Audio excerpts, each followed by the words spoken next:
2 பையன், ஒரு பையன் இறந்துட்டான், பெரிய பையன். சின்ன பையனை காணோம். வீட்டுக்காரம்மா வேற ஐசியூல வச்சிருக்காங்க, எங்க அண்ணிய வேற.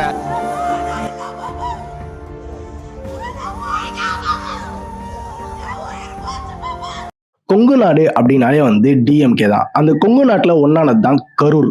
கரூர் அப்படின்னா செந்தில் பாலாஜி அப்படின்ற மாதிரி சொல்லலாம். எப்போ வரைக்கும்னா நேத்து காலையில வரைக்கும். அதாவது சனிக்கிழமை நைட்டு பாத்தீங்கன்னு வச்சுக்கலாம், டிவிகே தலைவர் விஜய் அங்க ஒரு பிரச்சாரம் பண்ணியிருக்காரு. அதாவது எலெக்ஷன் கேம்பெயின். அது என்னன்னா பெரிய வெல் ஆர்கனைஸ்டு ஈவெண்ட்லாம் பார்த்தீங்கன்னா கிடையாது. ஒரு ஸ்டேஜ் போட்டு பண்ற அளவுக்கும் ஒரு 1000 சேர் போட்டு அந்த மாதிரி எதுவுமே கிடையாது. ஜஸ்ட் அவர் பஸ்ல வருவாரு, பேசுவாரு, போயிடுவாரு. அதுக்கே அங்க பாத்தீங்கன்னு வச்சுக்கலாம் ஒரு மேசிவான கிரௌட் பாத்தீங்கன்னா இருக்காங்க. அதாவது அளவுக்கு மீறி பாத்தீங்கன்னா கிரௌட் பாத்தீங்கன்னா வந்திருக்காங்க. இந்த பிரச்சாரத்துல விஜய் ஒரு பாட்டு பாடிருப்பாரு. ஏன்னா பாட்டிலுக்கு 10 ரூபாய் அப்படின்ற ஒரு பாட்டு மாதிரி பாத்தீங்கன்னா பாடிருப்பாரு. ஸோ அதுக்கு அர்த்தம் யாராச்சும் தெரியாம இருந்தீங்கன்னா, அதாவது ஒயின் ஷாப்ல பாத்தீங்கன்னா ஒரு பாட்டில் விலையை விட எக்ஸ்ட்ரா 10 ரூபா பாத்தீங்கன்னா வித்துட்டு இருந்தாங்க. ஸோ அது ஆல்ரெடி நியூஸ்லாம் பாத்தீங்கன்னா வந்தது. ஒரு இன்சிடென்ட் ஆச்சு. செந்தில் பாலாஜி ஜெயிலாம் போனாரு.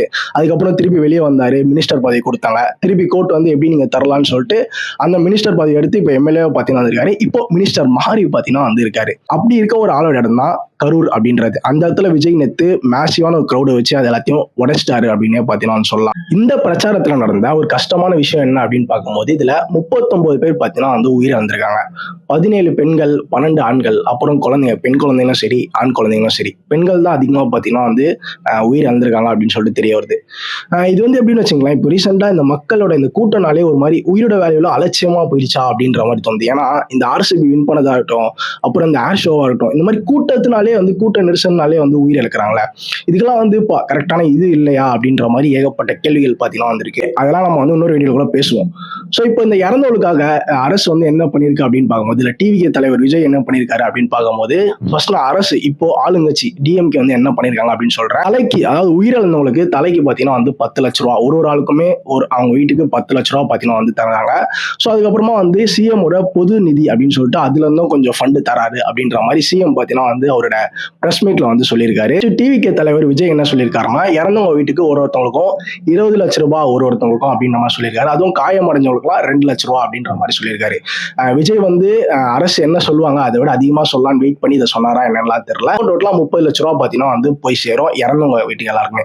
இந்த காசெல்லாம் வச்சு இறந்தவங்க திருப்பி வந்துருவாங்களா? இந்த காசை வச்சு ஒன்றும் பண்ண போறது கிடையாது. இதுல இருந்து வர அரசியல் விமர்சனங்கள்லாம் என்னென்ன அப்படின்னு பாத்தீங்கன்னு வச்சுக்கலாம், சிஎம்க்கு எப்படி இந்த அப்டேட் இவ்வளவு ஃபாஸ்டா போச்சு, அங்க எப்படி இவ்வளவு ஆம்புலன்ஸ் எல்லாம் பட்டு வருது, ரோடு எப்படி இவ்வளவு ஃபாஸ்டா கிளியர் ஆச்சு.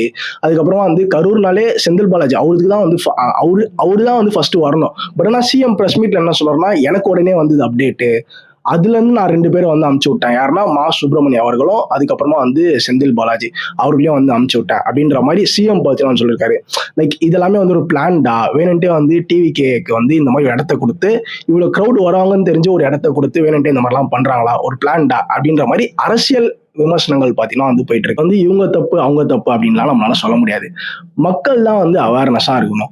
அவங்க ஆல்ரெடி சொன்னதுதான், பிரெக்னெண்டா இருக்கவங்க வராதிங்க, அதுக்கப்புறமா குழந்தைய கூப்பிட்டு வராதிங்க அப்படின்றதெல்லாம் ஆல்ரெடி சொன்னதுதான். நமக்கே ஒரு சுயமா ஒரு இது இருக்கணும். இதுல மீறி நான் விஜயை பார்க்க போறேன்னு சொல்லிட்டு ஒரு ஆசையில போறீங்க. பட் ஆனா உங்க உயிர் தானே அதுல போகுது.